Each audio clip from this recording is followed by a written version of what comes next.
Mia Sparks with Cork and Platter, and today we're going to make ham, cheese, and apple grilled sandwiches.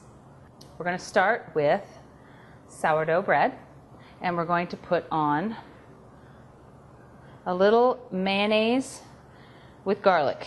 The next thing we're going to do is we're going to put on a piece of ham. So I got some ham from my local market, and you just lay it out flat and nice and flat. So when you grill it, everything gets nice and warm and melty and tasty. The next thing we're going to put on is our Swiss cheese. You can really use anything. Honestly, I love Gruyere. What I really love with ham and apples is brie. That goes tasty and it melts really, really well too. So we've got some nice Swiss cheese that we're going to put down. And then the next thing we're going to put down are our apples.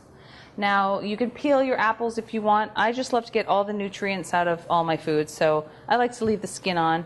It adds a nice little crunch to it too when the sandwich is hot. And this is optional if you want. I like to have a little onion. Onion just has a nice, it's a somewhat strong flavor, but when you grill it, it mellows itself out. Then I like to season my sandwich with a little salt and pepper. I also love to use lemon pepper. It's one of my favorite spices to use on a sandwich. It just brings out all the flavor. And you can put anything else you want on here. I'm going to make it really simple. The last thing I'm going to put on here is arugula. This is one of my favorite leafy greens. When you put this on a panini press or in a pan like we're going to do, then it holds itself. It holds its shape and it doesn't get all slimy like some lettuces do. So I've got my butter here, and I've got my butter nice and soft, so it's very easy to spread. And I'm just going to use my spatula. No need to waste another utensil. Get the butter all the way out to this edges, and we're going to put it butter side down. While we're waiting for the bottom half to be cooked, we take the butter and we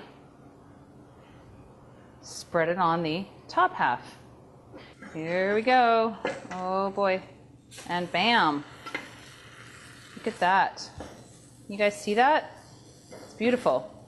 Now I'm going to lower the heat because the pan is super hot now, so it's going to continue to stay hot.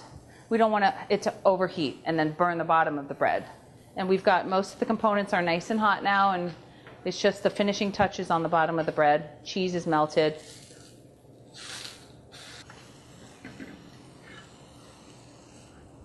Bring that to the forefront.